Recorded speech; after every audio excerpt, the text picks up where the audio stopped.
absolutamente oscura y tenebrosa, que no vuelva a presentarse.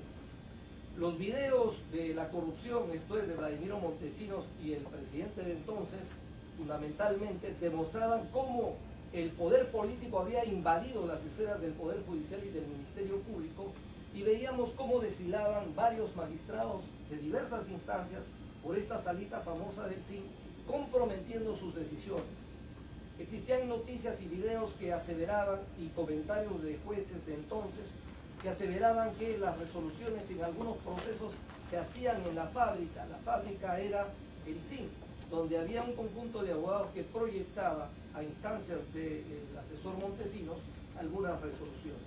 Entonces, se produjo una exigencia a raíz de la caída de ese gobierno oscuro de esa década, se produce una exigencia, una presión ciudadana tremenda que, imagino yo, debe haber pesado mucho en el Consejo de la Magistratura de entonces para proceder muy rápidamente y sin reparar que, si bien es cierto, la Constitución no le exigía motivación para las decisiones de no ratificación, como también la ley orgánica del Consejo, no atendió debidamente, se ha elevado el volumen pero bajaré la voz, no atendió debidamente el hecho que existen pues derechos humanos muy importantes, imprescindibles diría yo, que no podían atropellarse. No se escuchaba en algunos casos, no se respetó el plazo de 7 años, se sometió a ratificaciones a quienes no tenían 7 años, se computó como que había corrido el tiempo de 7 años pese a que los magistrados fueron cesados en el 92 y no habían estado en cumplimiento de sus funciones, y simplemente se hacían una entrevista a puerta cerrada, se le hacían un conjunto de preguntas, se formaba, es cierto, un expediente, pero este expediente no era del acceso de los magistrados evaluados, y al final se emitía una decisión, no una resolución. Una decisión que decía, se ratifica a Juan, Pedro, María, 20 personas, y no se ratifica a un conjunto también. Este procedimiento, de alguna manera, ha sido ya sancionado, llamemos así, por la Comisión Interamericana de Derechos Humanos, que hizo reconocer al Perú que se afectaron derechos fundamentales de estos magistrados. Y es a raíz de ello que se implementó un conjunto de acciones para que los magistrados no ratificados y aquellos que no podían lograr el resarcimiento de sus derechos en la vía interna, es decir, en los juzgados y tribunales, pudieran acceder a la Corte Interamericana, en esencia a la Comisión Interamericana de Derechos Humanos, y la Comisión obligar al Estado peruano a suscribir acuerdos de solución amistosa, que más o menos han involucrado a 160 magistrados hasta el momento.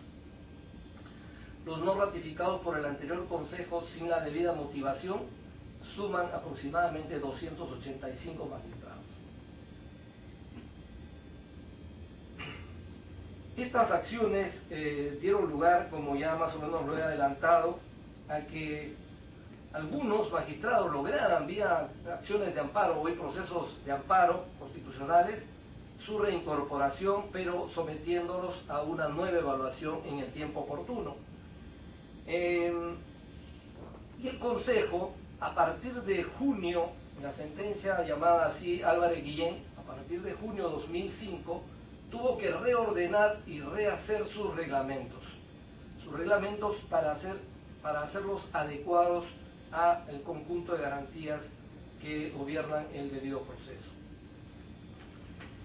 ¿Cuáles son las características de los actuales procesos de ratificación que intentamos cumplir? Transparencia, que es el acceso irrestricto de los magistrados a la información, es decir, el magistrado tiene derecho a revisar sus expedientes. Toda la información que llega se le transmite, se le corre traslado al magistrado para que exponga lo que considere pertinente. Está establecido el derecho que tiene el magistrado a alegar por escrito durante el desarrollo del proceso ante cualquier comunicación del Consejo. Está la garantía de la entrevista pública, está la garantía adicional de una entrevista adicional, valga la redundancia, en caso que el magistrado estime que su entrevista inicial no fue del todo completa o quedaron algunos hechos que podrían ser debidamente aclarados consiguiendo alguna documentación o agenciándose de alguna información adicional.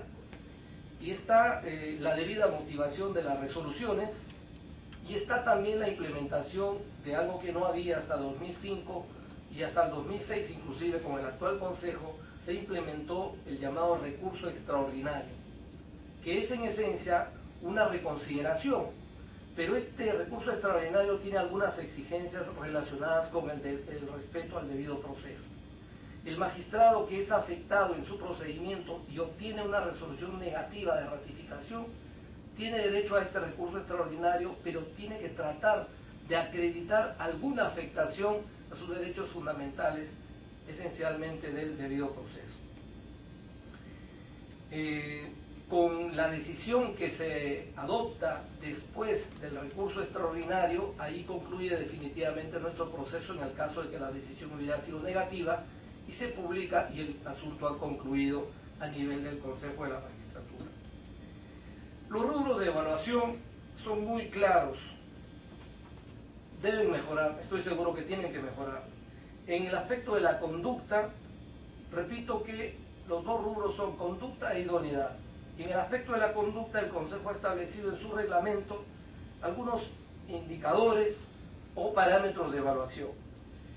Se recaban los antecedentes desde policiales, judiciales y penales del magistrado sometido a evaluación. Se recaba los antecedentes conductuales de los magistrados. Para el efecto se oficia a la OCMA en el caso de los jueces y en el caso de los fiscales a la Fiscalía Suprema de Control Interno. El periodo de evaluación es 7 años o más. Digo más porque pese a que la Constitución dice 7 años, el número de magistrados y los procedimientos tan apretados en que está abocado el Consejo está rebasando prácticamente sus facultades, sus posibilidades de evaluación, y entonces estamos atrasados en el llamado a evaluación. Y hay magistrados que ya cumplieron 7 años y medio inclusive, y recién los estamos convocando en procesos que tienen una duración de 60 días. Los rubros de la evaluación de sí en conducta entonces son los antecedentes penales, judiciales, policiales, los antecedentes disciplinarios, esto es las medidas disciplinarias. Las medidas disciplinarias aplicadas durante los 7 años. Siempre se nos ha cuestionado, ¿y por qué evalúan durante los 7 años si es que ya se han sido rehabilitadas las sanciones? Es que si no evaluamos los 7 años y si no consideráramos las sanciones que han sido rehabilitadas, se vaciaría de contenido constitucional este periodo de 7 años. Y esa es la razón por la cual el Consejo toma en cuenta todas las medidas disciplinarias desde el primer año hasta el último del periodo. Se tienen en cuenta algunas otras conductas. Un caso concreto, un presidente de la Corte Superior de un distrito judicial muy cercano asistió a una ceremonia, se tomó 2 o 3 pisco sour, sale con su vehículo, atropella a un mototaxi y lesiona, y se produce un incidente delicado. Este magistrado trata de imponer su condición de autoridad y presidente, y entonces no llega a una solución directa con la señora lesionada y el mototaxista, y van a parar a la comisaría, y este incidente es informado al Consejo. ¿Y cómo es informado al Consejo? Por las autoridades a quienes el Consejo pide información, o también por la participación ciudadana, dado a que la ley orgánica del Consejo y los reglamentos autorizan la participación ciudadana, que puede ser negativa o positiva. Negativa cuando produce o proporciona información que revele una mala conducta o una falta de idoneidad del magistrado, y positiva cuando hay instituciones o personas que quieren expresar, por ejemplo, un respaldo al magistrado que está sometido a evaluación. Eso en el aspecto de idoneidad. También analizamos el tema patrimonial, la situación patrimonial en base a las declaraciones juradas que presenta el magistrado periódicamente, esto es cada año a su institución. Y en estas declaraciones juradas a veces surgen sorpresas. Una sorpresa, por ejemplo, un magistrado del sur del país que en su movimiento bancario y en sus cuentas no es que el Consejo pueda acceder a su secreto bancario, salvo que el magistrado